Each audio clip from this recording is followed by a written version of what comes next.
Mi nombre es Elara, y tengo 32 años.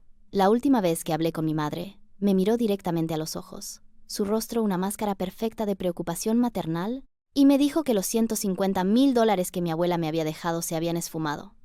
Simplemente esfumado. Lo dijo con un pequeño suspiro, como si me estuviera diciendo que nos habíamos quedado sin leche. Incluso me dio una palmadita en la mano y me dijo que no preocupara mi cabecita bonita al respecto, que el dinero era algo que los adultos debían manejar y que simplemente se había perdido en una serie de gastos desafortunados pero necesarios. Lo que ella no sabía era que yo había pasado los últimos 6 meses preparándome para esa mentira exacta. No tenía ni idea de que mi mundo entero se había reconfigurado en secreto en torno a este único e inevitable momento de impresionante traición. Antes de continuar con la historia, por favor suscríbete. Necesito alcanzar los 1000 suscriptores para poder seguir trayéndote historias como esta cada día. Para ti es solo un clic, pero para mí significa mucho. Mi abuela, Annelies, era menos una abuela y más una cómplice en mi vida. Mientras que mi madre Beatriz era todo aristas afiladas y declaraciones prácticas. Una mujer que medía el amor en deberes corregidos y camisas planchadas. Mi abuela era una criatura de fantasía y afecto feroz e incondicional. Olía a canela y a libros viejos, y su casa era un laberinto de proyectos a medio terminar, tesoros polvorientos y el persistente aroma a trementina de sus pinturas al óleo. Ella me veía. Es algo simple de decir, pero cuando creces en una casa donde te sientes como un fantasma, un personaje secundario en la historia de otra persona, ser verdaderamente visto es como si el sol saliera por primera vez. Mi madre nunca entendió nuestro vínculo. Para ella, Annelies era frívola, irresponsable, una mujer que me llenaba la cabeza de tonterías en lugar de prepararme para el mundo real. El mundo real, en la opinión de mi madre, era un lugar de lúgubres deberes y tareas ingratas, un lugar donde los sueños eran un lastre. Mi abuela, por otro lado, me enseñó que los sueños eran los planos para una vida que valía la pena vivir. Fue ella quien me compró mi primer cuaderno de bocetos de verdad, mi primer juego de lápices de calidad profesional. Cuando le dije que quería ser diseñadora arquitectónica, no me dijo que era un campo competitivo. Me compró una suscripción a Architectural Digest y una biografía de Zaha Hadid. Creía en mí con una ferocidad que a menudo se sentía como un escudo contra la constante y sutil desaprobación de mi madre. Cuando falleció hace 2 años, el mundo no solo perdió su color, sentí como si los cimientos de mi vida se hubieran resquebrajado. Heredé su colección de libros de arte, su ridículo surtido de tazas de té desparejadas y, como estipulaba su testamento en términos inequívocos, un fondo fiduciario que contenía $150,000, de dinero que había ahorrado toda su vida, para ser utilizado, como escribió, para construir algo hermoso para el mundo, mi brillante Elara. Mi madre era la albacea. Sonrió, una sonrisa fina y tensa que no llegó a sus ojos, y dijo, «Por supuesto, lo mantendremos a salvo para ti hasta que estés lista». Yo tenía 30 años, pero a los ojos de mi madre nunca estaría lista. Supe, incluso entonces, que se avecinaba una tormenta. Simplemente no tenía idea de cuán devastadora sería su llegada, o de que sería yo quien finalmente aprendería a dominar el trueno. La lucha por ese dinero se convirtió en una lucha por la fe que mi abuela tenía en mí, la última pieza tangible de ella que me quedaba. El primer año después de la muerte de mi abuela fue una niebla de duelo y obediencia silenciosa.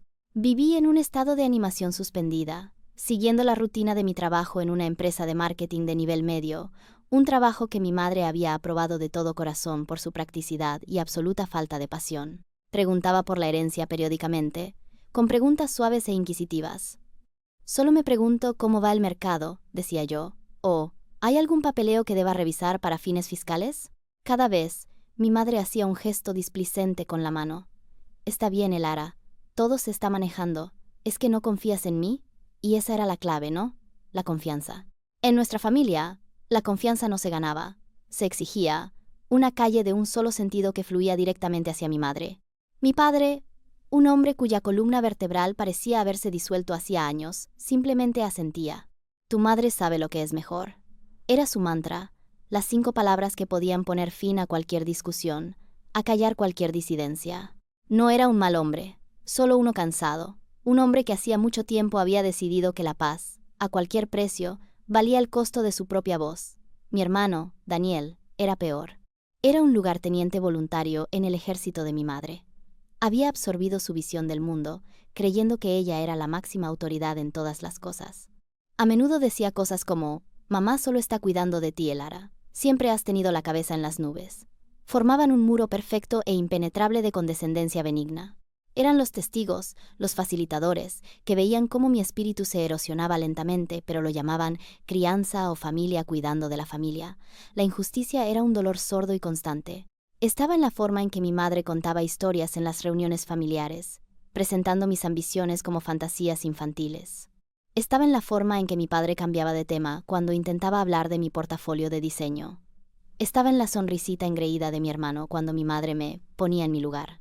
Tenían una narrativa para mí, el ara, la soñadora, la poco fiable, y la herencia era el símbolo supremo de esa narrativa.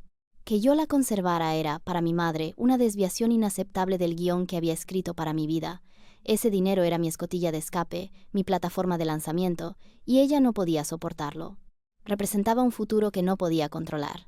El catalizador, el momento en que el dolor silencioso de la injusticia se afiló hasta convertirse en una cuchilla, llegó en forma de un correo electrónico. Era del Royal College of Art de Londres, un lugar al que había postulado por un capricho, un acto desesperado y secreto de desafío.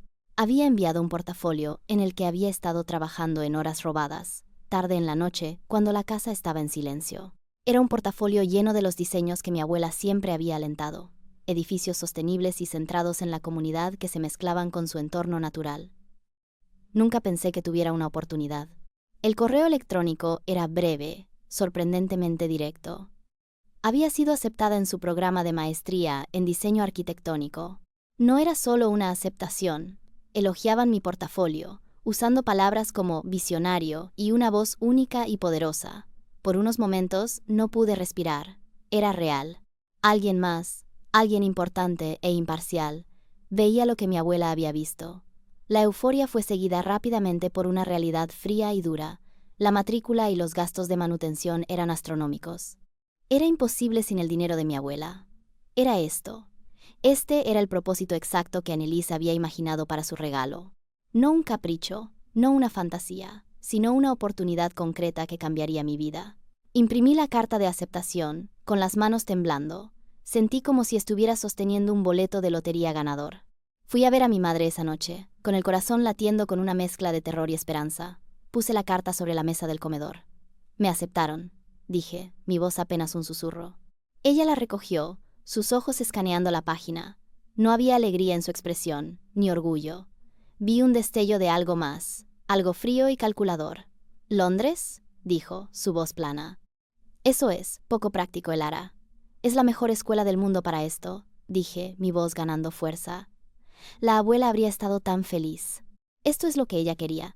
Necesito acceder al fideicomiso para pagar la matrícula. Dobló la carta, marcando el pliegue bruscamente, y la empujó de vuelta sobre la mesa. Fue entonces cuando soltó la frase que había estado ensayando durante un año. Sobre eso, comenzó, su tono goteando falsa simpatía. Ha habido algunas complicaciones. Recuerdo que el aire en la habitación se volvió espeso y pesado, como si lo estuvieran succionando a través de un conducto. ¿Complicaciones?, repetí, la palabra sabiendo a ceniza en mi boca. Mi madre se lanzó a una actuación digna de un premio. Su rostro se suavizó en una máscara de arrepentimiento, sus hombros se encorvaron. Habló del mercado volátil, de una oportunidad de inversión imperdible recomendada por un amigo suyo experto financiero. Se suponía que duplicaría el dinero, explicó, su voz teñida de pesar. Quería darme un colchón aún más grande, pero la inversión se había derrumbado, víctima de eventos globales imprevistos. Se había perdido todo, cada centavo. Ni siquiera podía mirarme mientras lo decía. En lugar de eso se enfocaba en un punto de la pared justo por encima de mi hombro, como si leyera un guión que solo ella podía ver. Se pintó a sí misma como una víctima trágica, una madre que solo había intentado hacer lo mejor para su hija y que había sido quemada por las crueldades del mundo financiero. Estaba tratando de protegerte, susurró, las palabras deslizándose en el aire entre nosotros. No quería preocuparte. La mentira era tan audaz, tan completa en su construcción, que por un segundo casi la creí. La duda es un veneno poderoso, especialmente cuando es administrado por alguien a quien estás condicionado a obedecer. Mi padre, que había permanecido en silencio en su sillón, intervino justo a tiempo. Vamos, Elara, no culpes a tu madre, tenía buenas intenciones. Mi hermano Daniel, que había entrado a buscar una cerveza de la nevera, simplemente negó con la cabeza. ¿Ves? Por esto no puedes manejar cosas como esta, dijo, no con malicia, sino con una creencia genuina e irritante en mi incompetencia. Menos mal que mamá estaba tratando de hacerlo crecer para ti. Fue una clase magistral en manipulación psicológica. Estaban cerrando filas, creando un frente unificado de desviación amable y condescendiente. Me estaban diciendo que no solo el dinero había desaparecido, sino que de alguna manera era mi culpa por ser el tipo de persona que necesitaba protección en primer lugar. Sentí que todo mi mundo se inclinaba sobre su eje. La carta de aceptación sobre la mesa de repente se sintió como una broma cruel. El sueño no solo se había pospuesto, había sido asesinado, y los asesinos me ofrecían sus condolencias. Algo dentro de mí no solo se rompió esa noche, se clarificó. La niebla de dolor y sumisión se desvaneció, y lo que quedó fue frío, duro y afilado. Durante toda mi vida, había interpretado mi papel asignado, la hija obediente y un poco despistada. Había evitado el conflicto, siempre eligiendo el camino de menor resistencia para mantener la frágil paz de nuestra familia intacta. Había absorbido los insultos, la condescendencia, los desprecios casuales, porque pensaba que era el precio de la entrada. Pero mientras mi madre tejía su red de mentiras, mientras mi padre y mi hermano asentían como marionetas, me di cuenta de que la paz era una ilusión. Nunca fue paz, fue supresión. Y el precio no era solo mi dignidad, era mi futuro. Miré el rostro de mi madre, su ceño fruncido en una actuación de profundo pesar, y no sentí nada más que una calma helada. El amor, el miedo, la necesidad desesperada de su aprobación, todo se desvaneció. En su lugar había una rabia silenciosa y profunda, pero no era una rabia caliente y gritona. Era una furia fría y calculadora. Comprendí en ese momento que no podía ganar jugando su juego. Un arrebato emocional solo confirmaría su narrativa de mí como la hija histérica e inestable. No podía enfrentarlos de frente con acusaciones que negarían al unísono. Tenía que convertirme en alguien que no podían imaginar. Tenía que convertirme en una estratega. Bajé la vista hacia la carta, luego de nuevo hacia mi madre. Dejé que una sola lágrima rodara por mi mejilla, una pieza final y brillante de actuación en mi antiguo papel. «Está bien, mamá», susurré, mi voz temblando con una devastación fabricada. «Lo entiendo». Vi el alivio inundar su rostro. Había ganado. Había neutralizado la amenaza. Estaba contenida. Me abrazó, un abrazo que se sintió como estar envuelta en hielo. «Es lo mejor», murmuró en mi cabello. Ese sueño de Londres era solo una fantasía tonta de todos modos. Subí a mi habitación esa noche, cerré la puerta y por primera vez en mi vida me sentí verdadera y absolutamente sola, pero no era una soledad aterradora. Era la soledad de un general en la víspera de la batalla.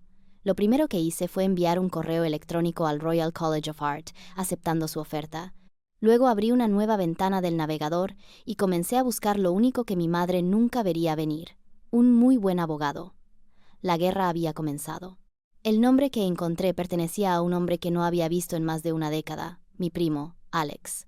Era el hijo de la hermana de mi madre, y nuestras madres se habían peleado años atrás por algo insignificante que se había enconado hasta convertirse en un distanciamiento permanente.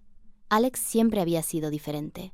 Era agudo, incisivo y tenía poca tolerancia para el tipo de manipulación emocional en la que mi madre se especializaba. Había ido a la Facultad de Derecho y se había convertido en un contable forense convertido en abogado litigante, un trabajo que sonaba como una pesadilla para la mayoría, pero para mí, en ese momento, sonaba como la salvación. Era el polo opuesto de la mentalidad de no agitar las aguas de mi familia. Alex no solo agitaba las aguas, sino que creaba maremotos. Encontré su bufete en línea y envié un correo electrónico vago solicitando una consulta sobre un asunto financiero familiar. Respondió en una hora, su respuesta profesional, pero con un toque de curiosidad. Nos reunimos al día siguiente en una cafetería lejos de mi barrio. Verlo fue una sacudida. Era mayor, por supuesto, con una confianza que parecía irradiar de él, pero sus ojos eran los mismos, increíblemente inteligentes y no se les escapaba nada. Le conté toda la historia, desde el testamento de mi abuela hasta el cuento inventado por mi madre de una inversión fallida. Esperaba escepticismo, o al menos una dosis saludable de cautela legal. En cambio, simplemente escuchó, su mirada fija en la mía, asintiendo lentamente. Cuando terminé, tomó un sorbo lento de su café. «A ver si lo entiendo», dijo, su voz tranquila y uniforme. «Tu abuela, que te adoraba, te dejó una herencia significativa en un fideicomiso. Tu madre, que era la albacea y tiene un historial de comportamiento controlador, ahora afirma que la cantidad total se desvaneció en una sola mala inversión, No tiene documentación para probarlo y te dice que es por tu propio bien. Asentí, sintiendo un nudo en la garganta. Sí, se reclinó en su silla.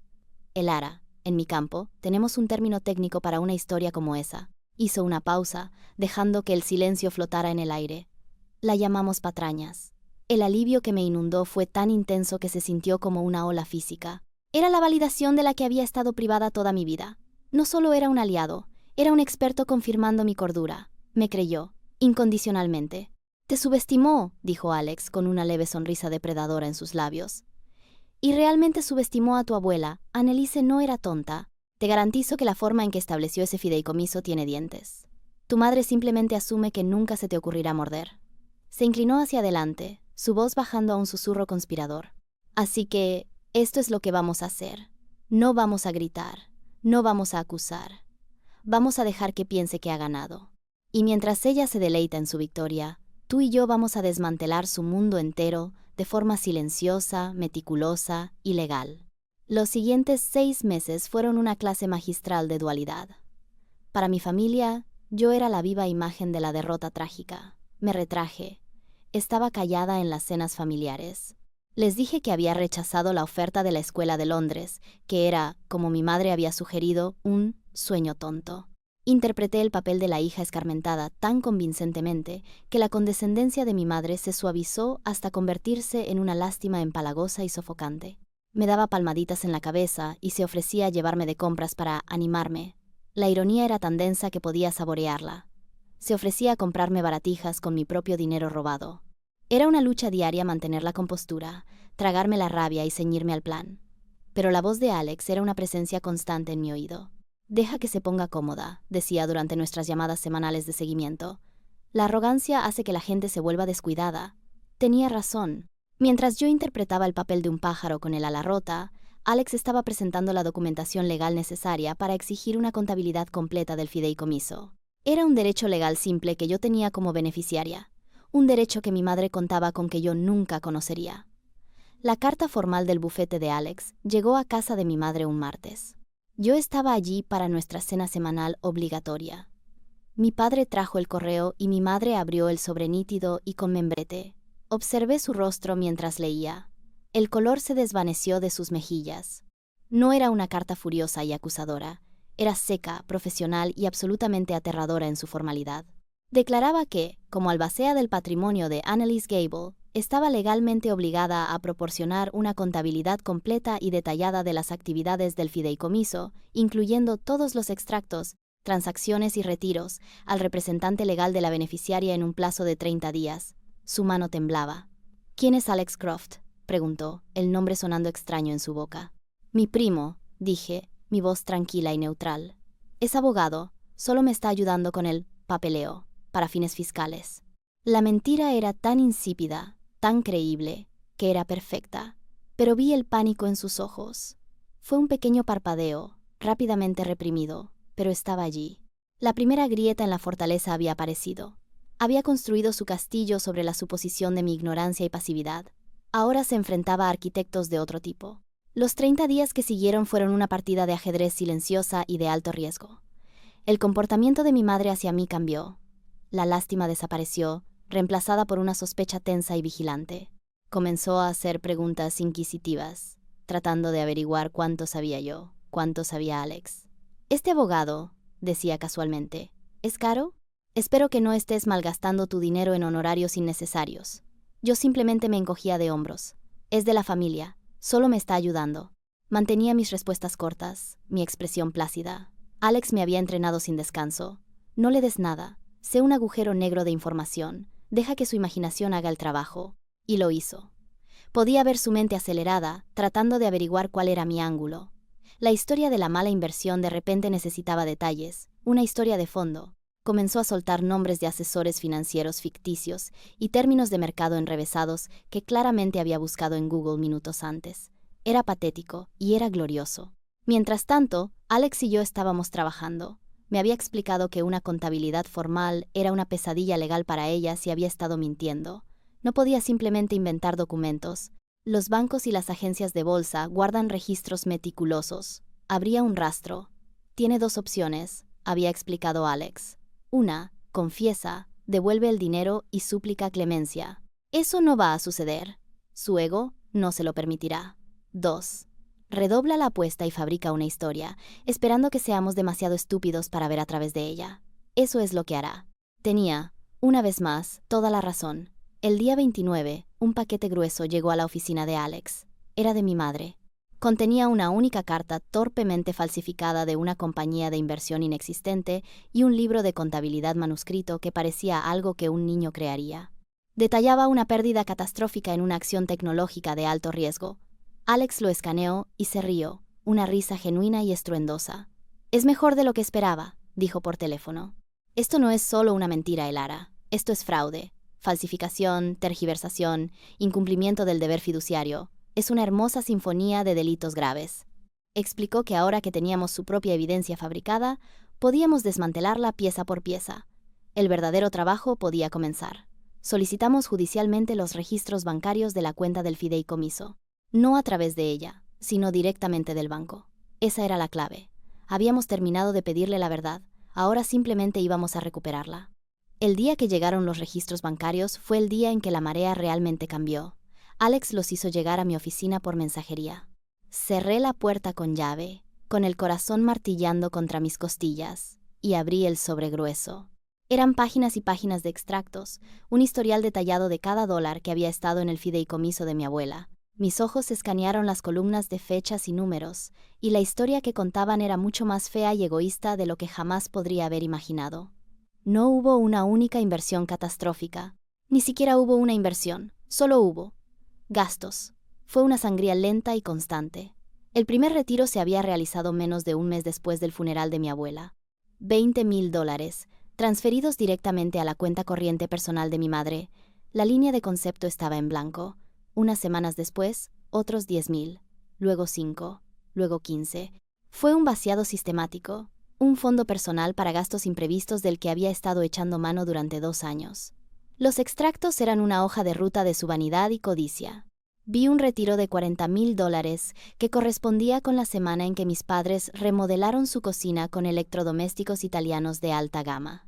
Vi un cargo de $5,000 de una línea de cruceros de lujo hace 6 meses.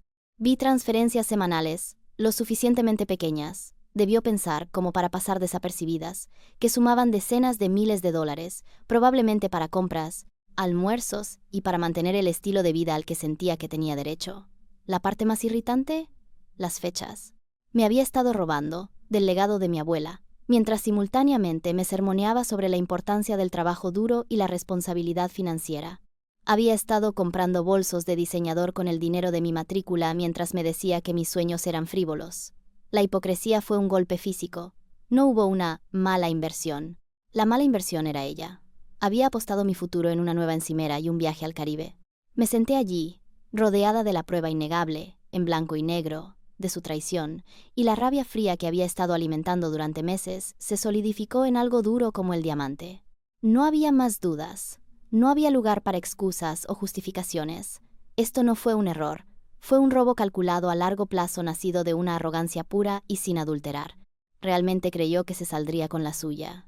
Realmente creyó que yo era demasiado estúpida y demasiado débil para descubrirlo. Llevé los extractos bancarios a la oficina de Alex esa tarde. Los extendí sobre su gran escritorio de caoba. No dijo una palabra durante 10 minutos completos. Simplemente leyó, su dedo trazando las líneas de los retiros, su expresión volviéndose más fría con cada página. Finalmente, me miró, y la calidez amistosa y de primo había desaparecido, reemplazada por la intensidad enfocada de un depredador. Ni siquiera intentó ocultarlo, dijo, su voz un gruñido bajo. Transferencias directas, sin empresas fantasmas, sin capas complicadas.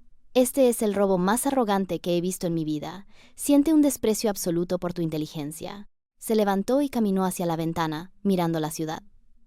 Esta es nuestra prueba irrefutable, Lara. Esto es todo. Podríamos ir a la policía ahora mismo. Podríamos presentar una demanda civil mañana por la mañana y tener sus activos congelados para el mediodía. La tenemos. Por un momento estuve tentada. Imaginé la satisfacción de un golpe legal rápido y brutal. Pero luego pensé en mi padre, en mi hermano, en todo el sistema podrido de complicidad que había permitido que esto sucediera. Una victoria legal silenciosa se sentía incompleta. Lo tergiversarían, lo minimizarían, lo llamarían un malentendido que los abogados exageraron. Mi madre se pintaría a sí misma como víctima de un tecnicismo, perseguida por su hija desagradecida. No, eso no era suficiente. Ya no se trataba solo de recuperar el dinero. Se trataba de desmantelar la mentira. Se trataba de forzar a los testigos a ver la verdad, a reconocer el papel que habían desempeñado con su silencio. Quería justicia, pero también quería vindicación. Quería un ajuste de cuentas. No, dije, mi voz clara y firme. Todavía no. Una demanda es silenciosa. Ocurre en los juzgados y en los despachos de los abogados. Quiero que quede expuesta. Quiero que todos vean exactamente quién es ella, sin lugar a dudas o excusas. Alex se apartó de la ventana y me miró, una lenta sonrisa de apreciación extendiéndose por su rostro. Reconoció un espíritu afín. No solo quieres ganar, dijo. Quieres quemar toda la estructura podrida hasta los cimientos. Me gusta. Entonces, ¿cuál es el escenario para esta pequeña obra tuya? Pensé en el calendario. Pensé en el único día del año que mi madre consideraba más sagrado, el único día que se trataba de celebrarla a ella. El Día de la Madre, dije, está planeando un gran brunch en su casa. Toda la familia estará allí. La sonrisa de Alex se ensanchó. Oh, eso es perfecto, dijo. Eso es absoluta y exquisitamente perfecto. Los 2 meses siguientes se dedicaron a preparar el escenario. Mientras yo continuaba mi actuación como la hija derrotada, Alex y yo trabajábamos en nuestra obra maestra de trampa. El objetivo era simple. Necesitábamos más que solo los extractos bancarios. Los extractos eran una prueba innegable del robo, pero no capturaban la mentira en sí. Necesitábamos a mi madre, con su propia voz, admitiendo su historia fabricada. Necesitábamos mostrar no solo el crimen, sino el encubrimiento. Alex me explicó el concepto de un estado de consentimiento de una sola parte. En nuestro estado, era perfectamente legal grabar una conversación, siempre que una persona en la conversación, yo, supiera que se estaba grabando. El plan era delicado. No podía simplemente confrontarla con una grabadora en marcha, se callaría de inmediato. Tenía que lograr que repitiera la mentira, que la elaborara, que se comprometiera con ella tan plenamente, que no habría forma de escabullirse más tarde. Elegí mi momento con cuidado. Fue una semana antes del brunch del Día de la Madre. Fui a su casa con el pretexto de necesitar su ayuda con algo trivial. Elegir un color de pintura para mi apartamento. Llevé muestras de pintura, un pretexto endeble para una conversación larga y sinuosa. Esperé hasta que estuvimos sentadas en su cocina recién remodelada, la misma cocina que mi dinero había pagado. Dejé que la conversación fluyera, luego, con un suspiro, saqué a relucir la herencia perdida.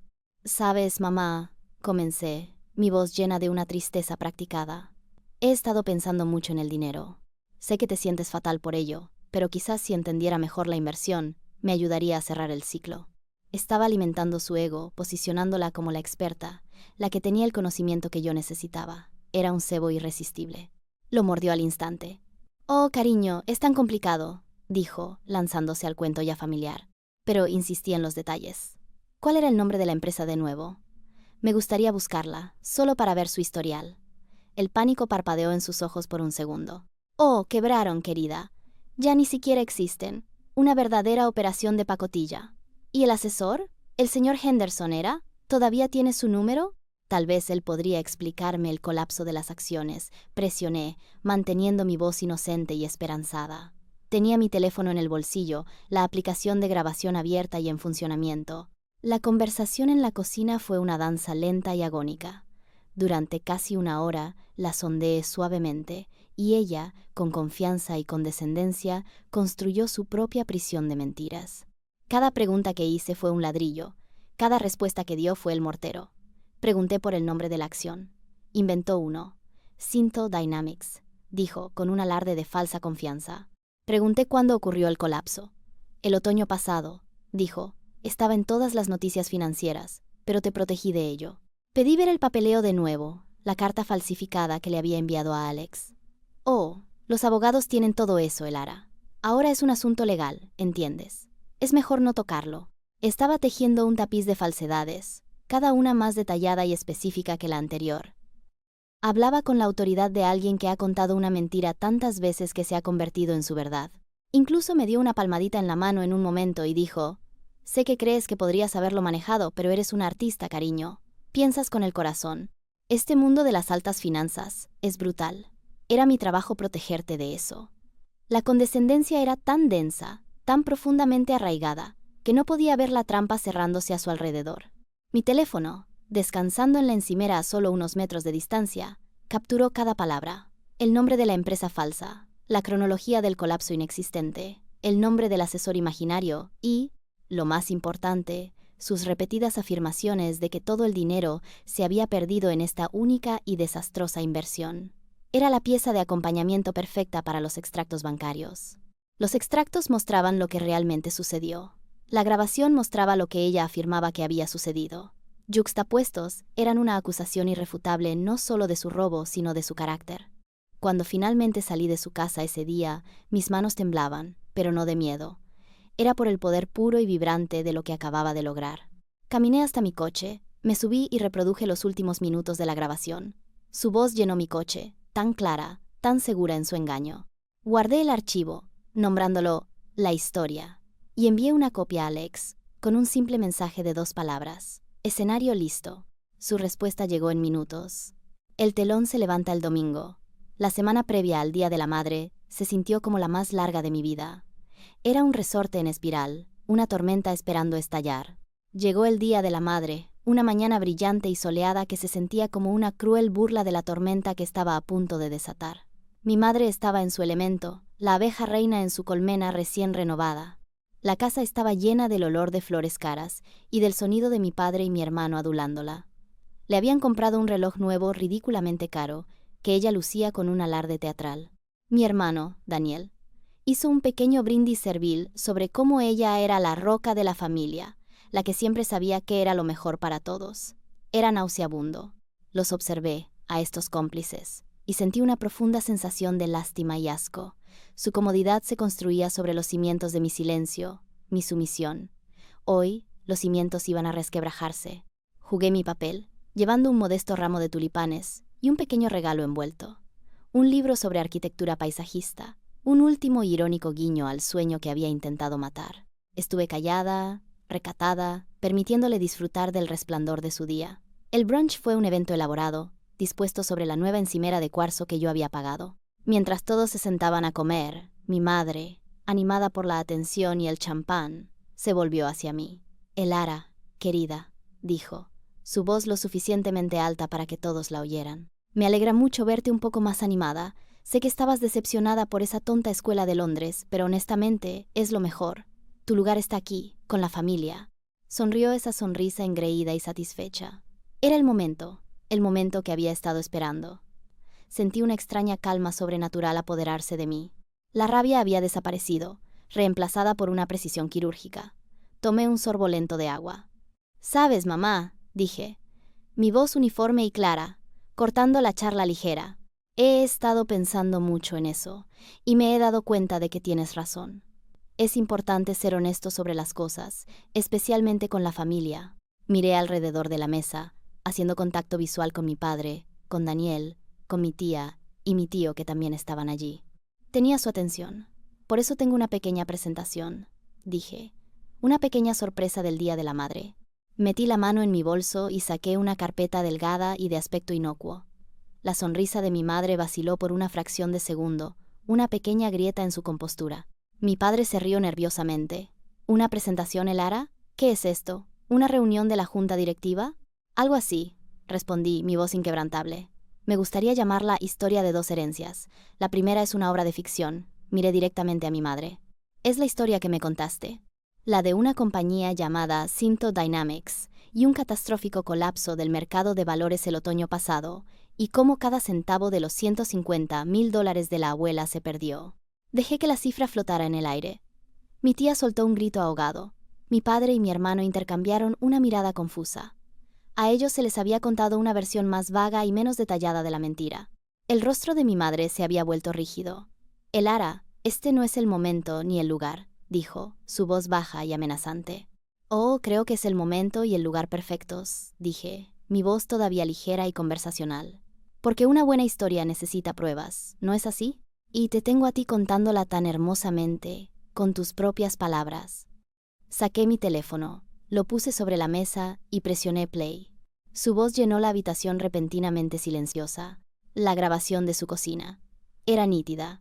Su explicación de la compañía falsa, la cronología del colapso, su tono condescendiente mientras explicaba por qué yo no podía entender el mundo de las altas finanzas. Con cada palabra, el color se desvanecía aún más de su rostro. Parecía una estatua, congelada en un rictus de horror. La mandíbula de mi padre estaba abierta. Daniel miraba del teléfono a su madre, su expresión engreída desmoronándose en una confusión total. Cuando la grabación terminó, dejé que el silencio se prolongara durante unos segundos insoportables. Una historia convincente, dije suavemente, llena de detalles. Muy convincente. El único problema es que es una mentira completa y absoluta. Abrí la carpeta. Y eso me lleva a la segunda historia. La historia verdadera, la que cuentan estos. Comencé a deslizar los documentos sobre la mesa, uno por uno. El primer documento que deslicé sobre la mesa fue la página de resumen del banco. En la parte superior, en letras claras y en negrita, mostraba el depósito inicial en el fideicomiso, $150,000. Luego una lista de cada uno de los retiros. Los había resaltado en amarillo. Verán, expliqué, mi voz tan tranquila como la de un presentador de noticias. No hubo ninguna inversión en Synto Dynamics. No hubo acciones en absoluto. Solo hubo esto. Señalé el primer elemento de la lista. Una transferencia de $20,000 a la cuenta corriente personal de Beatriz Miller un mes después de la muerte de la abuela. Deslicé la siguiente página. Y una transferencia de $10,000 unas semanas después. Y otros $15,000 aquí. ¡Ah, y este es mi favorito! Empujé un extracto del año anterior al centro de la mesa. Un retiro de $40,000 realizado el 12 de abril. 2 días después, se pagó el depósito para esta encantadora cocina nueva. Di una palmadita en la encimera de cuarzo. Así que, en cierto modo, contribuí a este encantador brunch. De nada a todos. Mi tía dejó escapar un ruido ahogado. Mi tío parecía que iba a vomitar. Mi padre miraba los papeles como si estuvieran escritos en un idioma que no podía comprender.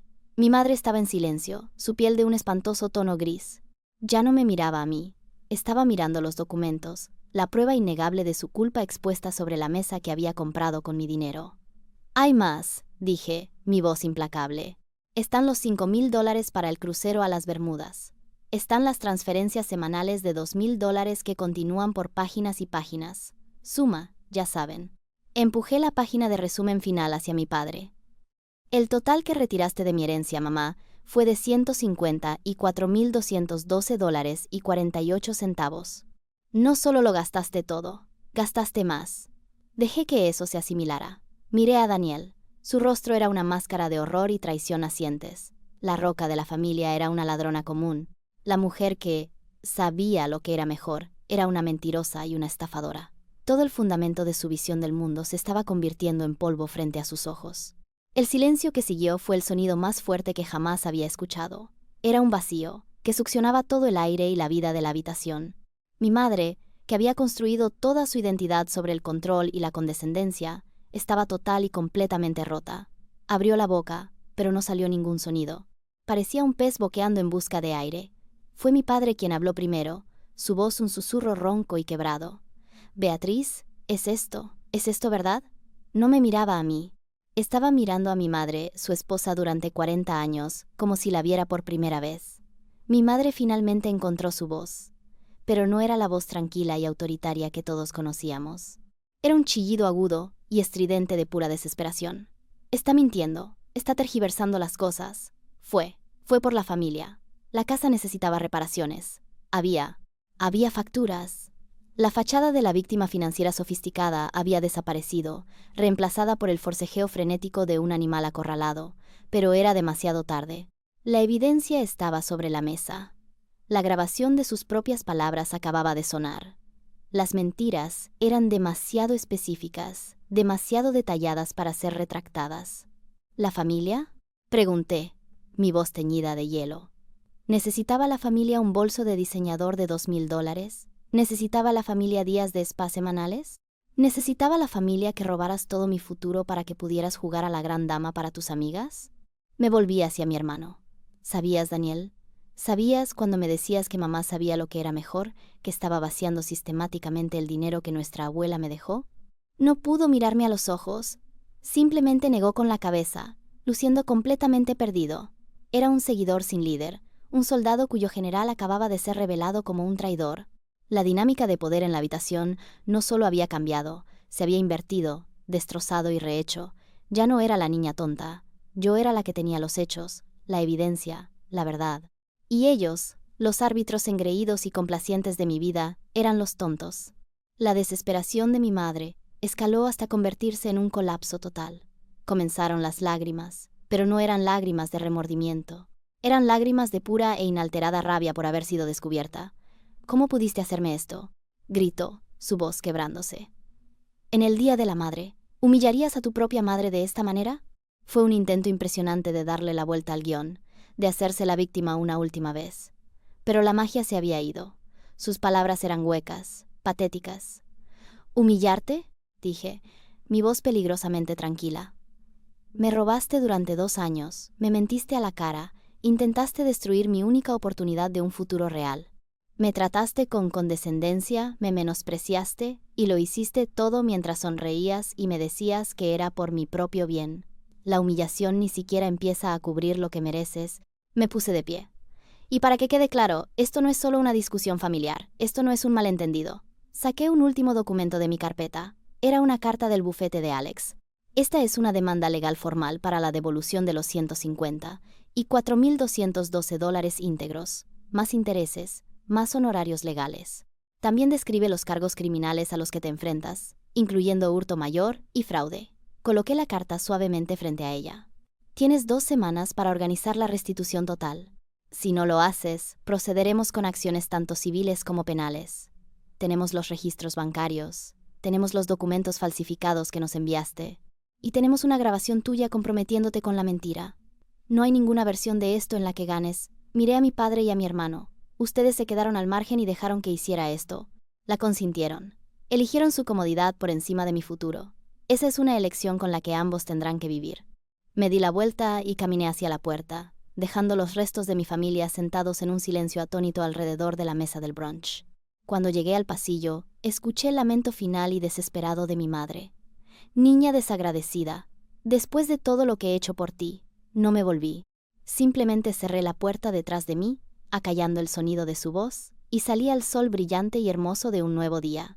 Las consecuencias fueron rápidas y brutales, exactamente como Alex había predicho. Mi madre, despojada de su poder y autoridad, se derrumbó. Su primer movimiento fue tratar de reunir a las tropas, pero las tropas habían desertado. Mi padre, finalmente sacudido de su estupor de décadas, era un hombre destrozado. No podía mirarla, no podía hablarle. La traición era demasiado profunda. La mujer a la que había defendido y a la que se había sometido durante toda su vida adulta era una extraña para él.